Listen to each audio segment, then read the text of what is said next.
স্বরাষ্ট্রমন্ত্রী সালাউদ্দিন আহমেদকে নিয়ে আমরা দেখি যে আপনার সামাজিক যোগাযোগ মাধ্যম ফেসবুকে কিংবা যখন আপনি কোনো একটা বিষয় নিয়ে বক্তব্য দিচ্ছেন প্রচুর সমালোচনা করছেন। তো এই সমালোচনা করার আসলে কারণটা কি ব্যক্তিগত কোনো বিষয় নাকি রাজনৈতিক? হ্যাঁ, দেখেন, রাজনীতিতে আসলে ব্যক্তিগত কিছু হয় না। জনাব সালাউদ্দিন আহমেদ মাননীয় স্বরাষ্ট্রমন্ত্রী, তিনি আসলে আমাদের অত্যন্ত শ্রদ্ধাভাজন একজন মানুষ, এবং তার সাথে আসলে আমাদের পরিচয়ে ওই জাতীয় ঐকমত্য কমিশনে যখন আসলে আমাদের সংস্কার সমন্বয় কমিটি ছিল, সেখান থেকে আমাদের এনসিপির পক্ষ থেকে যে সংস্কার সমন্বয় কমিটি ছিল, আমি তার একজন সদস্য, এবং আমাদের সেই খাতিরে আসলে ঐকমত্য কমিশনে যাওয়া হয়েছে। তো সেই জায়গা থেকে সেখানে বিএনপির পক্ষ থেকে জনাব সালাউদ্দিন আহমেদ তিনি সেখানে প্রতিনিধিত্ব করেছেন, এবং প্রত্যেকটা যুক্তি তর্কের ক্ষেত্রে তিনি একটা গুরুত্বপূর্ণ ভূমিকা রেখেছেন। এবং যেহেতু তিনি আইনের ছাত্র এবং উনি আমাদের ঢাকা বিশ্ববিদ্যালয়েরই বড় ভাই, তো সেই জায়গা থেকে উনি আইনের ছাত্র, এই কারণেই হয়তো উনি আসলে কথাগুলো জোর দিয়ে বললে ওগুলো একটু বেশি গ্রহণযোগ্য হতো। এবং ঐকমত্য কমিশনে এক ধরনের একপাক্ষিক বিষয় আমরা দেখেছি, যে ধরেন পুরো ফোরাম যুক্তিতর্ক করে আসলে একটা জায়গায় পৌঁছালেও হয়তো জনাব সালাউদ্দিন আহমেদ আইনের ছাত্র বলে এবং উনি বিএনপির একজন গুরুত্বপূর্ণ সদস্য বলে হয়তো ফোরামটাকে উনি প্রভাবিত করতে পারতেন। তো এটা একটা বিষয় যে সেখানে উনি এক ধরনের ওনার বক্তব্য ছিল, এবং আমরা সেখানে যথেষ্ট যুক্তিতর্ক করেছি। কিন্তু পরবর্তীতে যেটা হয়েছে যে আসলে এটা ব্যক্তি সালাউদ্দিন আহমেদ বলে নয়, এখানে অন্য যে কেউ থাকলেও হয়তো ব্যাপারটা সেটাই হতো। কারণ আমরা দেখলাম যে নির্বাচনের আগে তাদের যে রাজনৈতিক অবস্থান গণভোট নিয়ে এবং জুলাই সনদ বাস্তবায়ন নিয়ে তাদের এক ধরনের যে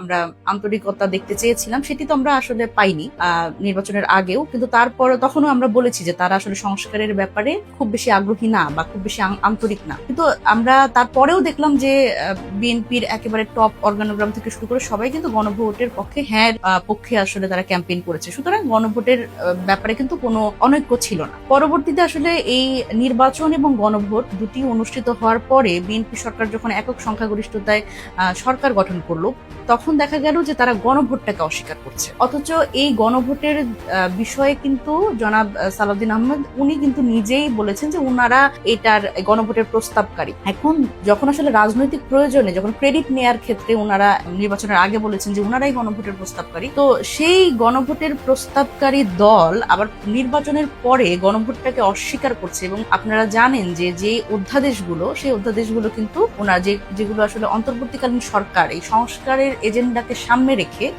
এই সংস্কারগুলো করেছে, যেটা কিন্তু আমাদের আসলে যে প্রাতিষ্ঠানিক দলীয়করণ বলেন এবং এই সাংবিধানিক প্রতিষ্ঠানগুলোর স্বাধীনতা বলেন, এই জায়গাগুলোতে একটা নির্বাহী ক্ষমতার যে একক ব্যবহার আমরা দেখেছি গত 17 বছর এবং তারও আগে, সেই জায়গা থেকে একটা বড় ভূমিকা পালন করবে যে প্রতিষ্ঠানগুলোকে স্বাধীন করার ক্ষেত্রে। কিন্তু আমরা যেটা দেখছি যে সংসদেও আসলে জনাব সালাউদ্দিন আহমেদকে আমরা আসলে আলাদা করতে চাই না, কিন্তু দেখা যায় যে বিএনপির মোটামুটি আমি যেটা দেখি যে হয়তো লিখিতভাবে জনাব তারেক রহমান তিনি প্রধানমন্ত্রী, কিন্তু সকল মন্ত্রী হচ্ছেন জনাব সালাউদ্দিন আহমেদ মাননীয় স্বরাষ্ট্রমন্ত্রী। কিন্তু আবার মানে খুবই অবাক করা বিষয় হচ্ছে যে উনি সকল মন্ত্রীর মন্ত্রী, কিন্তু আবার স্বরাষ্ট্রমন্ত্রী হিসেবে যে উনার দায়িত্ব, সেই অথরিটি আবার উনার হয়তো হাতে নাই। কারণ আমরা দেখছি যে বাংলাদেশের যে আইন শৃঙ্খলা পরিস্থিতি, সেই আইন শৃঙ্খলা পরিস্থিতি নিয়ে তার কোনো বক্তব্য নাই। এটা খুবই অবাক করা বিষয়, অথচ তিনি স্বরাষ্ট্রমন্ত্রী। আবার দেখা গেছে যে উনি একইভাবে আইনবেত্তা, উনি সংবিধানবেত্তা, উনি